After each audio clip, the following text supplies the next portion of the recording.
to FM Corner. I'm Danny Koontz, Director of Relationship Management for WCE.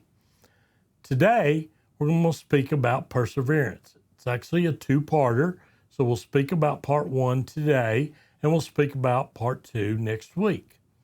Today in part one, perseverance, what it means. It means keeping going, keep moving ahead. No matter what gets in your way or what puts you on a detour, you find a way to work around. You got to keep going. You're going to keep pushing. It's a step at a time. Keep working. I have a goal. At the end, I've got to be there. I've got to have it done, and I've got to keep working for it every day. No matter what happens, no matter what I get hit with, I'm going to persevere through the project. It's setting a goal and keeping that determined mindset. No matter what, you keep pushing forward till you reach the goal. Facilities and facility management is all about perseverance. It's one of the backbones of the job. You don't let anything stop you. Your world changes 10 times every day. There's never been a day that you've been a facility manager where you had a laid out piece of paper of what you were going to work on, and that's exactly what you did. That doesn't happen. You get turned in 10 different directions the first hour in the morning. You adapt, you learn, and you keep moving forward. You keep working toward the goal, no matter what that is. You got to change on a dime, but you keep making positive steps forward no matter what the change happens to be. People who persevere, you learn new skills along the way. You're changing so much and adaptable to whatever the situation is, that becomes just a regular part of your job. You become really good at it. You don't even know it, but all of a sudden it's like, I'm pretty adaptable in this. I've figured out different ways to get stuff done. What that means is you're going to get to take on more, and that helps you in your job. The more you can do and the more times you say, I'll figure it out, I will get it done, and you deliver that, the more opportunities that are going to be presented to you.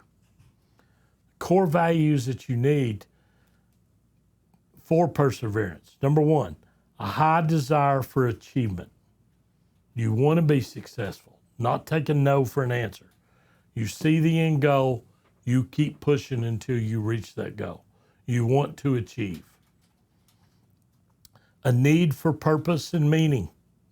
You look at a difficult task that's been given to you and go, I know why they gave it to me. There isn't anybody else that can get it done. I can get it done. You believe in yourself. It's a purpose, a meaning. I can be the one that gets this done, and you go do it. And you work at it because it matters. And you have great confidence in your ability to get the work done. Third, capacity for resilience and growth. You've proved before you can get it done. That's why they brought it to you. Success breeds success.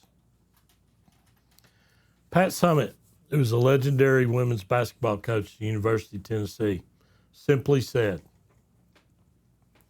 left foot, right foot, breathe, repeat. Every situation, no matter what happened, that's what she used to work through it. Step with your left foot, step with your right, take a breath, repeat, do it again. You're never taking no for an answer. I'm going to keep pursuing until I see the goal at the end. Take a step every day, even a small step, but move forward. No matter how many times you get hit, I got knocked down today, but I'm getting back up and I'm going to take one step forward. I'm going to get something done, even if it's a little step. Doesn't have to be a big one. It could be a little step. But every day I'm moving forward, always going forward.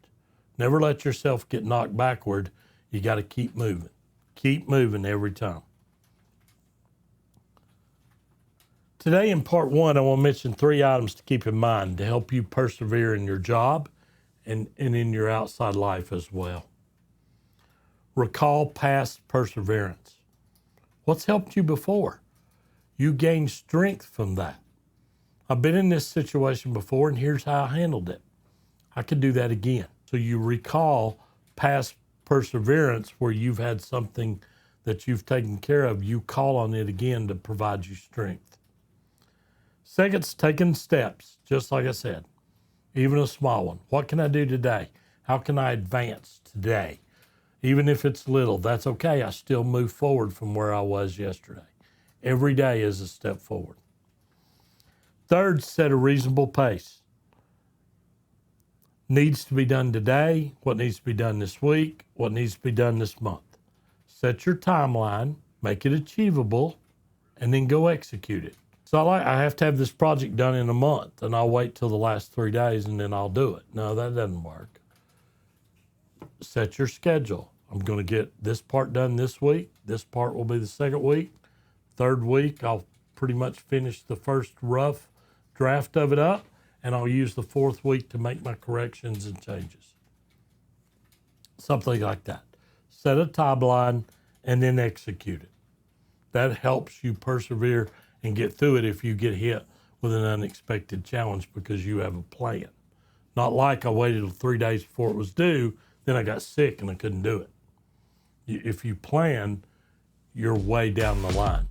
And all it takes is tweak, not starting on it 72 hours before it's due. That's part 1, perseverance. Next week, we will continue this discussion with part 2. Thank you as always for listening, and I'll see you next week.